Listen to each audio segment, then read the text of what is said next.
Hello friends, welcome to पुरातन सरस्वती विद्या मंदिर inter college E classes. My self Sunil Sharma, English lecturer. और आज हम पढ़ेंगे यूज ऑफ हार्डली स्केर्सली। और वैन आता है इसके साथ में, हार्डली स्केर्सली के साथ वैन आता है। और दूसरा यूज हम पढ़ेंगे नो सूनर देन, और तीसरा है एज सून एज।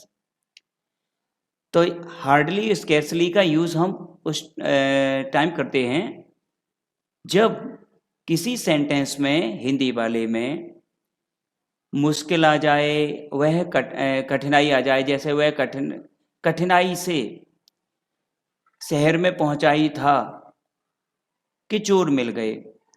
तो ऐसे ही इसका होता है, उसने मुश्किल से खबर सुनी ही थी कि वह जोर से रो पड़ा। तो अचानक ऐसा होता है और हम बताते हैं कि एक एक बाद तुरंत दूसरा काम एकदम से, जैसे ही दूसरा आया वैसे ही स्टार्ट हो गया।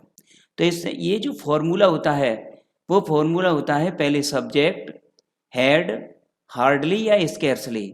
ध्यान रखें, सब्जेक्ट के बाद में हेड आता है और फिर हार्डली या स्केर्सली। इसके बाद एमबी थर्ड प्लस वैन plus subject plus MB2 plus object. अब यहाँ आपने देखा कि आपका जो सेंटेंस है इसमें दो दो सेंटेंस हैं, दो दो सब्जेक्ट हैं, दो दो ऑब्जेक्ट हैं। कारण क्या है इसमें कि दो दो सब्जेक्ट इसलिए कि इसमें दो सेंटेंस होते हैं। उसने मुश्किल से खबर सुनी थी, एक तो ये, और दूसरा है वह जोर से रो पड़ा। ये दोनों सेंटेंस अलग बनते हैं।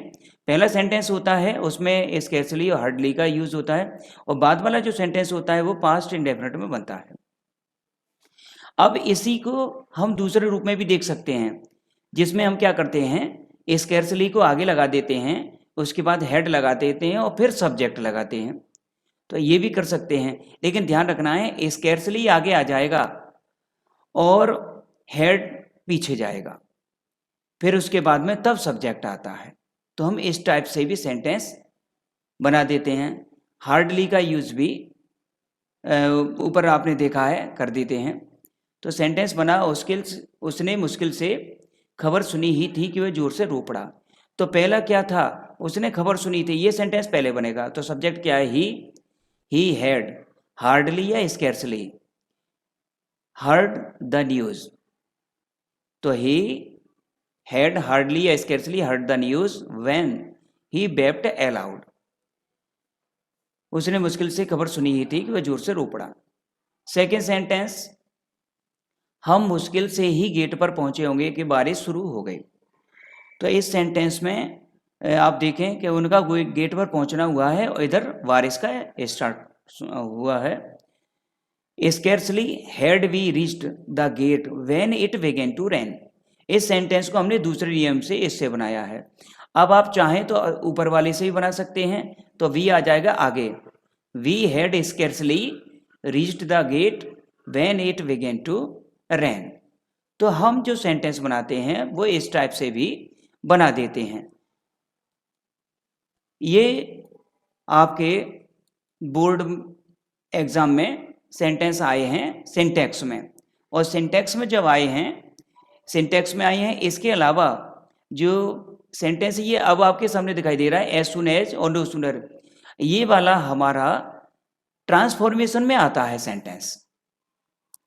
तो सेंटेंस देखें आप, as soon as subject plus MB2 plus object, फिर सब्जेक्ट MB2 ऑब्जेक्ट, दोनों ही सेंटेंस पास्ट में बने हुए होते हैं। तो इसमें आप देखें, ज्यों ही की हिंदी होती है as soon as.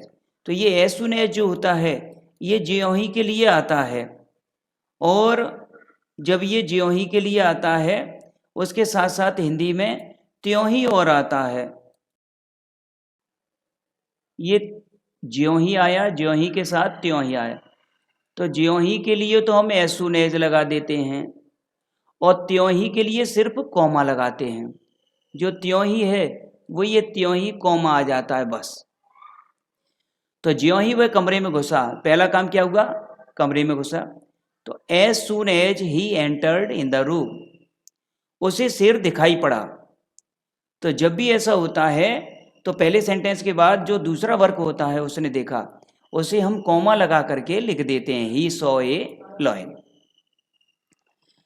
Next sentence, ज्यों ही वह कमरे में घुसा त्यों ही उसे शेर दिखाई पड़ा। ये सेंटेंस जब बनते हैं तो एज सून एज को हम नो सूनर में चेंज कर देते हैं। उसके बाद डिड आता है, सब्जेक्ट आता है, एमवी फर्स्ट आती है, ऑब्जेक्ट।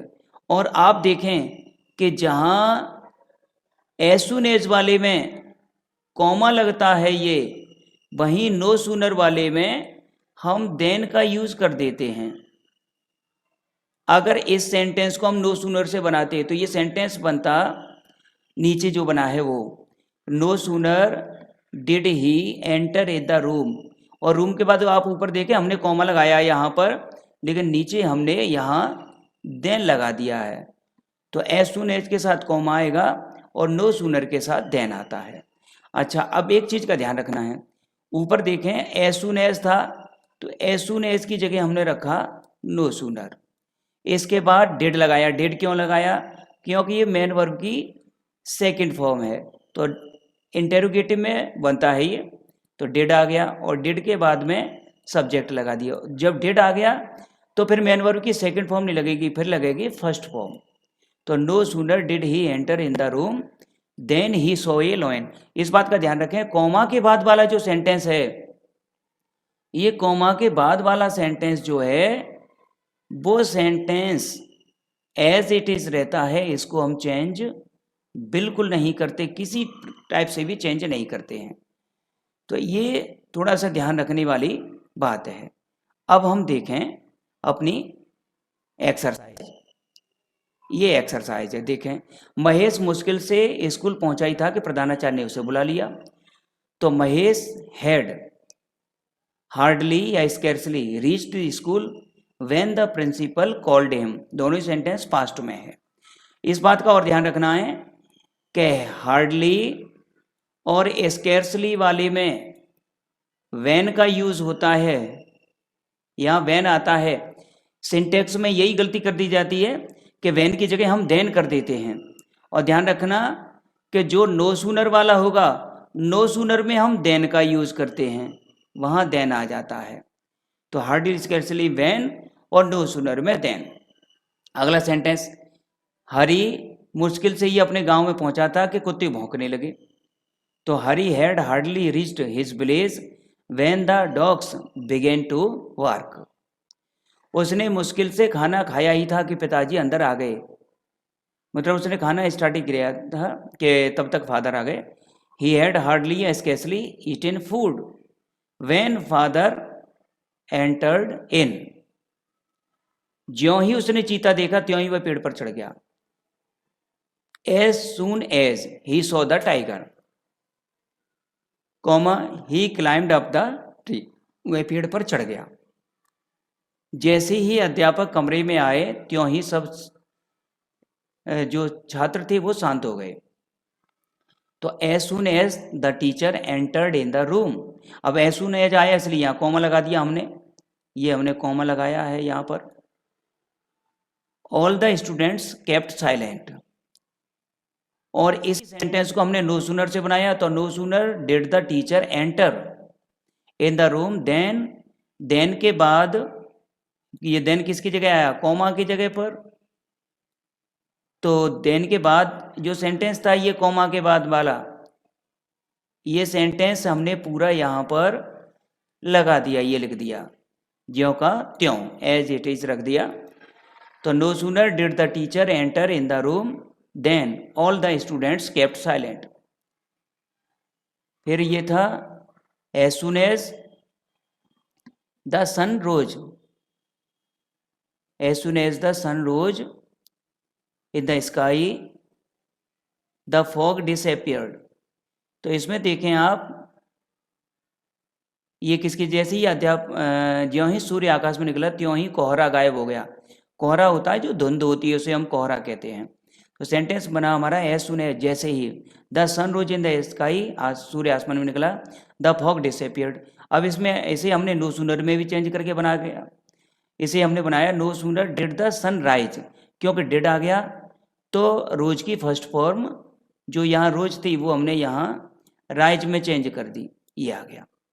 तो सेंटेंस बना no sooner did the sunrise in the sky, comma की जगह आ गया आपका देन, तो ये देन लगा दिया हमने, देन, और the fog disappeared as it is रख दिया। तो इस तरह से हम अपने सेंटेंसेस बनाते हैं और ये सेंटेंस आपके सिंटैक्स में और ट्रांसफॉर्मेशन में आते हैं, तो इनका आप अच्छी तरह से ध्यान रखें। ये हार्डली स्केर्सली का यूज़ है, तो ये भी आपके ट्रांसफॉर्मेशन में हुआ है और सिंटैक्स में भी ये देते हैं, तो वैन की जगह देन कर दिया, या नो सूनर में उन्होंने क्या किया, देन न करके देन की जगह वैन कर दिया। तो इसका हमें ध्यान रखना है और अपने सेंटेंस गलत नहीं करने हैं।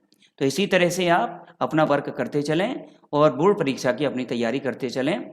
कोई भी प्रॉब्लम हो तो कॉल करके पूछ सकते हैं। Thank you.